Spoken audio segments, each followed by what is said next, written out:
Hello, mamãe de SPD, gente. Hoje eu tô aqui para poder responder a uma mensagem que eu recebi lá no Instagram, tá? Eu parei para analisar, mas eu acho que eu nunca gravei sobre esse tema, sobre esse assunto. E eu tô aqui hoje para poder passar a minha experiência, a minha perspectiva. Na mensagem, a mãezinha, ela me pediu para poder conversar com ela e passar para ela o que deve ser feito em caso de internação para poder evitar uma hemólise, amenizar os sintomas de uma hemólise. Bom, vamos lá. Primeiro a gente tem que entender que nem sempre que uma criança adoecer, não é regra de que sempre que a criança adoecer ou que a criança ficar internada, não é regra de que a criança vai sofrer uma hemólise severa. Por que eu digo uma hemólise severa, gente? Porque existe uma diferença entre a hemólise leve e a severa. A hemólise leve, ela só vai causar danos a longo prazo se for algo repetitivo, sabe? Algo que acontece constantemente, trazendo consequências para o organismo, como problemas que a gente olha às vezes até como balela, como problemas de cálculos renais. Tem pessoas que têm problemas de cálculo renal a vida inteira e não sabem por quê. Pode ser que descubra lá na frente que é por conta da deficiência de SSPD e não houve os cuidados necessários ao longo da vida. Eu sofria muito de problemas de cálculo renal. Nilza, mas você é só portadora. Mas quem disse que portador também não pode sofrer consequências? Sim, sofremos sim consequências. Às vezes com mais sutileza, mais leve do que o deficiente no caso dos meninos ou deficiente no caso da mulher que possui os dois cromossomos afetados. Mas sim, uma coisa, eu não posso tomar dipirona a troco de nada, nem quando eu era criança. Quando eu comecei a introduzir dipirona, eu passava mal, eu desmaiava e acabou sendo suspendido da minha vida. Naquela época, constatavam como se eu tivesse uma alergia de dipirona, mas não era alergia. Hoje eu entendo que é porque eu sou deficiente da enzima GSPD e dipirona para mim nem pensar. Mas voltando e não fugindo do foco, a gente tem que entender isso. Que primeiro não é de lei que toda vez que adoeceu e parar na emergência a criança vai hemolizar. Não. Pode acontecer como não pode acontecer. Segundo, entender o que provoca a hemólise, é o estresse oxidativo do corpo. O que pode provocar o estresse oxidativo do corpo? Tudo aquilo que vai agredir o organismo, tá? No caso do deficiente de SSPD. As drogas indutoras, substâncias restritas, tá? Por isso que a gente precisa seguir as restrições certinho, para poder não provocar esse estresse constantemente, para que a hemólise leve não aconteça constantemente, trazendo danos futuros. E no caso, também pode acontecer por conta de infecções virais ou bacterianas. Aí eu te pergunto, quando a criança ela vai para a emergência, o que significa que ela está doente? E o motivo dela estar doente, a causa da doença dela, daquele mal-estar dela, pode provocar o estresse oxidativo, Nilza? Pode provocar o estresse oxidativo. E qual é o primeiro passo que o médico ele tem que ter? É o primeiro passo que ele vai ter para qualquer indivíduo, tenha deficiência de SSPD ou não, combater o mal que aquela pessoa está naquele momento. Seja uma infecção viral, bacteriana, seja uma virose, o que for, ele vai combater aquele mal. E como que a gente evita a hemólise? Como que a gente ameniza a hemólise? Combatendo o mal. Se for por um acaso... Vamos citar aqui, eu vou falar da forma que ela colocou, no caso de uma internação, o que deve ser feito para amenizar a hemólise e tal. Se a criança ficou internada porque a criança adoeceu com alguma coisa, vamos supor uma pneumonia, problemas respiratórios, problemas virais, intestinais, não importa. A primeira conduta do médico é combater aquele mal, é identificar qual é o problema daquela criança naquele momento e combater com a medicação certa, com o tratamento certo. Fazendo aquilo, ele vai estar combatendo também uma hemólise, Nilza? Ele vai estar tentando evitar também uma hemólise? Sim. Porque uma hemólise pode ser gerada pelo estresse oxidativo ocorrido também de uma infecção viral ou bacteriana.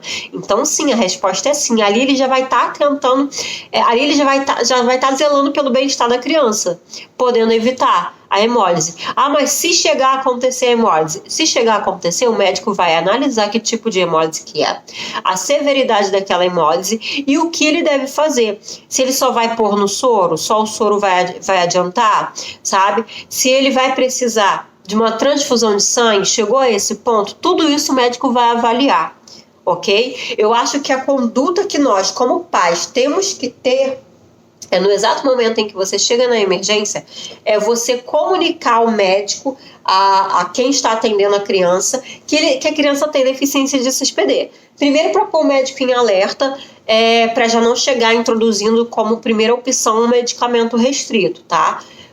Por que eu digo como primeira opção? Porque, gente, se chegar a um ponto de ser algo que o medicamento não tenha um medicamento liberado, ou o que é uma coisa meio que difícil, mas que o medicamento liberado não é o viável naquele momento, o médico vai pesar o risco-benefício e vai introduzir o medicamento, tá?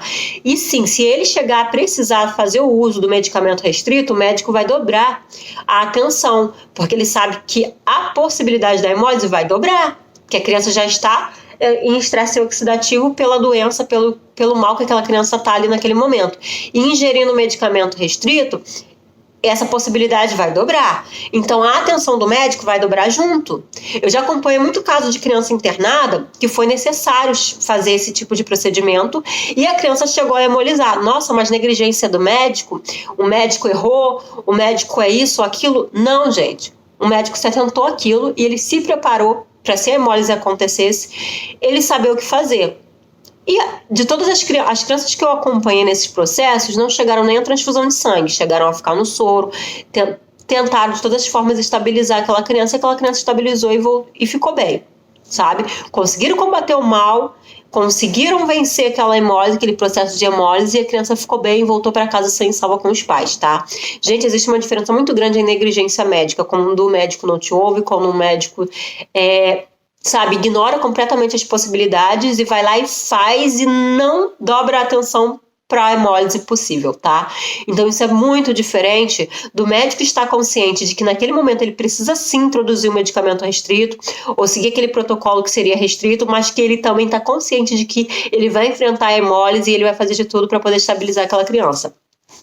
Gente, são N fatores, muita coisa pode acontecer, tá? Como também não pode acontecer, pode ser que a criança fique internada, a criança chegue até a ir para uma UTI, não chegue a hemolizar, uma hemólise severa ao ponto de precisar de uma transfusão de sangue, gente, tá? Eu costumo pensar que depende muito de uma variável de coisas, não depende só da criança ter deficiência de SSPD, vai depender de muita coisa, e a conduta do médico, ela vai depender muito também não só do conhecimento do médico, mas da informação. Então, assim, nós como pais, como mães, o meu conselho que eu dou sempre é se aprimorar, gente. Primeiramente é se aprimorar. Aprenda o que é a deficiência do SSPD, aprenda a identificar os sinais, aprenda a lidar com ela, para que se você se deparar com um médico que não tenha tanto conhecimento, você consiga orientar ele. Isso é vergonhoso, Nilza? Não, eu não acho que isso seja vergonhoso. Porque se a gente parar para analisar, um único médico, ao longo inteiro da vida dele, ele não vai parar de estudar. Ele vai estudar, eu acho que até a morte dele. Porque entra para a medicina evolui. Então ela vai evoluindo junto. Só que esse único médico, ainda que seja hematologista, ele não vai estudar a vida inteira dele só deficiência de SSPD, não, gente. Ele vai estudar N coisas. Pode ser que ele nunca tenha pego um deficiente de SSPD e que no momento em que ele se deparar com um deficiente de SSPD, ele nem se lembre direito do que é a deficiência. Ou ele nem se recorde que ele teve isso na faculdade. Isso é possível, gente. Isso acontece. Isso é ser humano. Entenderam? Mas a partir do momento em que ele se depara com pais que têm entendimento do assunto e que possa orientar ele, trazer a memória dele, porque eu digo mais que é resgatar a memória, porque ele viu isso na faculdade, ele viu que é hemólise, tudo isso eles acompanharam na faculdade. Só que sim, gente, pode cair lá na caixinha do inconsciente por ele não lidar com isso constantemente, diferente de nós pais, mães.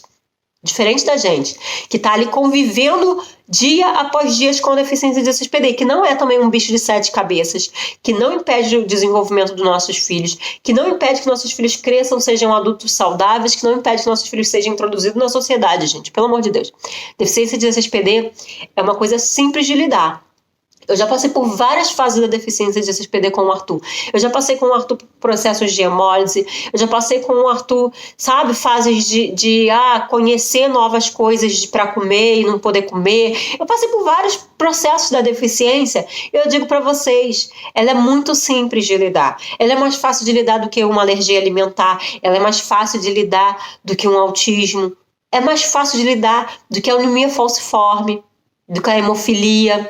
De todas as alterações genéticas enzimáticas, ela é a mais comum e a mais simples de lidar, tá? É lógico que sim, gente, pode chegar a um grau de consequência mais severa. Claro que pode.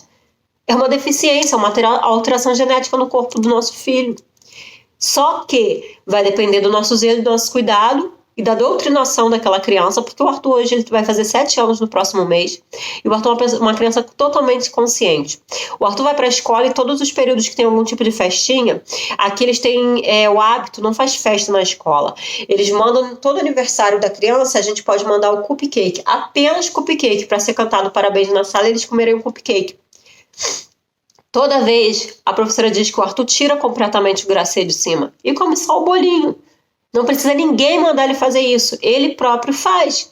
Porque ele tem consciência. Ele não sabe nem se é liberado ou se não é. Ele sabe que é colorido. E eu não tô ali para garantir que ele pode comer. Então o que ele faz? Ele descarta. Por que ele descarta? Porque eu ensinei para ele. Filho, quando você não tiver certeza, tira o que é colorido. Come o que não tem o corante. E pronto. E ele faz isso. 6 anos. Está prestes a completar 7. E ele faz isso desde muito cedo. Então é a conscientização, sabe? Da nossa parte. É o entendimento da nossa parte. Você saber mais que o médico não é vergonha, não é absurdo. Não é, tá? Porque o médico pode saber, você pode se deparar com um médico que saiba muito mais, como você pode se deparar, né, muito mais vezes com um médico que sabe muito menos. E não é um absurdo, gente. Porque um médico vai lidar com diversas doenças, enquanto eu e você vamos lidar apenas com a deficiência de CSPD, tá bom? Eu acho que eu respondi a pergunta.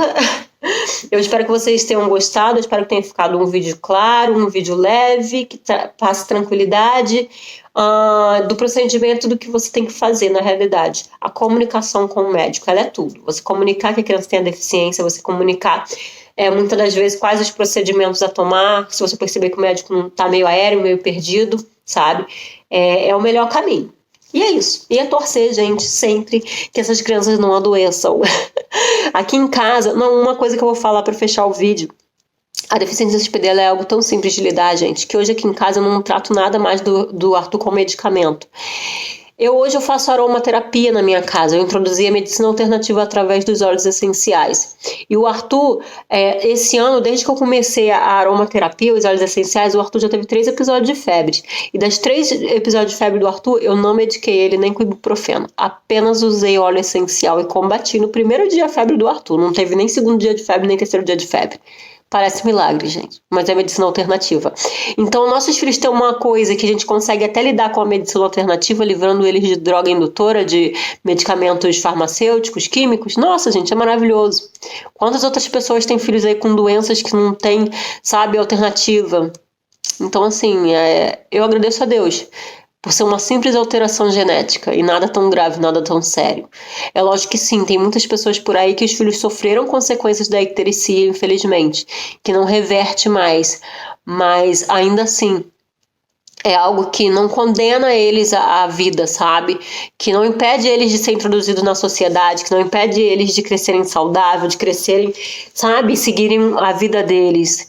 Eles estão bem, eles estão seguros e vai depender de nós, sabe? A comunicação, a introdução da informação, tanto para eles, como crianças que estão crescendo, quanto para os profissionais à nossa volta. E não é vergonha, gente. A gente tem que se orgulhar de entender e ter consciência do que os nossos filhos têm.